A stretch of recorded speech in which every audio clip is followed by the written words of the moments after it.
Let me read to you a part of a passage from the Gospel of St. Mark. It is from the 5th chapter, verses 1 to 20. I won't read all of it, just a few sentences. Jesus and his disciples came to the other side of the sea, to the territory of the Gerasenes. When he got out of the boat, at once a man from the tombs who had an unclean spirit met him.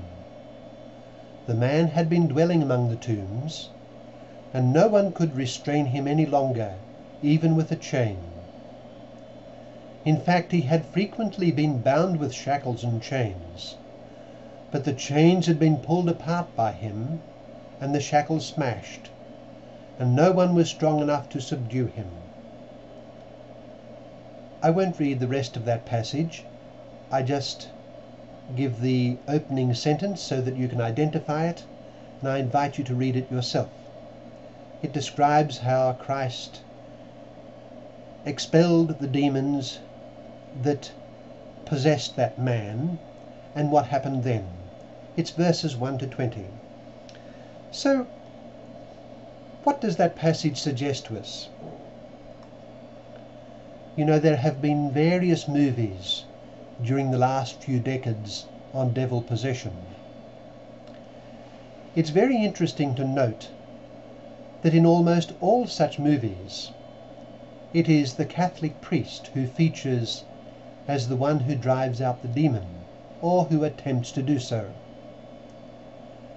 Despite all its exaggerations, one of the best I have seen is the movie The Exorcism of Emily Rose, a movie based remotely on a factual case of many years ago in Bavaria. In this movie, there were several demons possessing Emily Rose, who was a good girl and whose possession was portrayed in the movie as permitted by God in order to serve his wider redemptive plan. Now, in movies of this kind, the devil is characterized as a tremendous power, most difficult to dislodge, which to some extent is in fact correct. Let us then turn to the Gospel accounts, such as the one given to us in today's Gospel, which I read a few sentences of. Christ and his disciples come to the pagan territory of the Gerasenes, and he was confronted immediately by a man from the tombs who had an unclean spirit. This unclean spirit may have been the principal demon possessing him, for when that devil was asked by our Lord for his name, he answered, "Legion is my name, there are many of us." The evil and havoc caused by the devils is evident in the description of the history of this hapless individual. We read, "The man had been dwelling among the tombs, and no one could restrain him any longer, even with a chain. In fact, he had frequently been bound with shackles and chains, but the chains had been pulled apart by him, and the shackles smashed, and no one was strong enough to subdue him. Night and day, among the tombs and on the hillsides, he was always crying out and bruising himself with stones." But in the presence of Christ, all was different. The demons knew they were in the presence of one who effortlessly dominated them.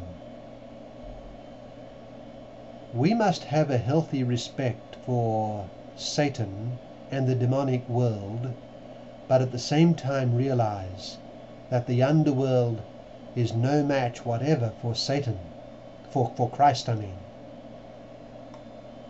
So, amid all the threats that confront us in this world, threats that come from Satan, from sin, and from the effects of sin, Christ stands unseen in our midst as a source of unending strength. He is our strength and our stay. He is the stronger one in the face of sickness, the unruly natural elements, sin, and the underworld. The demons in our gospel scene today come up to him and prostrate before him, beseeching that he not torment them. They plead with him that he not expel them from what had become their territory. They had struck roots there. The thought of trying to find a new nest somewhere, a new nest elsewhere, horrified them, suggesting that it was not easy for the demons to inhabit and to find a new abode outside hell itself. The implication of this just might be also that once expelled by our Lord, they would not be permitted to inhabit a person again. Perhaps, possibly. So they pleaded with our Lord to let them at least go into the pigs. The upshot of this was that the pigs perished. But we ought notice the detail that Christ, while firm and commanding, is nevertheless somewhat kind even to the anguished demons. He gave them leave. And as I said, the result was that the pigs perished, showing again the destructive character of the underworld. And Christ was asked by the superstitious inhabitants to leave the neighborhood. This he did. So, Christ is holy, he is powerful, and he is kind. In his famous little book called The Spiritual Exercises, which St. Ignatius Loyola wrote to assist people to order their lives, their whole lives, to the love and service of Christ, there is a particularly important meditation. It is the meditation on the two standards. The one standard is the standard of Christ, the other is the standard of Satan.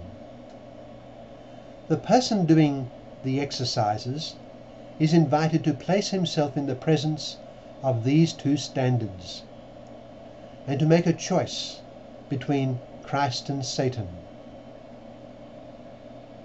Let us do that as we place ourselves in our gospel scene today, thinking of Christ on the one hand and the demons who possessed that person on the other. Our choice for Christ must be from the heart, repeated over and over again, and lived out in the details of our everyday life. Christ would not let the newly released man follow him physically. That was not his calling. But he was given a mission by our Lord, and this he proceeded to do. Often in the Gospels, people who had benefited from Christ's healing were told by him not to tell others about it. All too often they proceeded to disobey this request. In the case of our man from the country of the Gerasenes, he did do what our Lord asked, which was to go home to your family and announce to them all that the Lord in his pity has done for you. Then the man went off and began to proclaim in the Decapolis what Jesus had done for him, and all were amazed. We read that in the passage for today.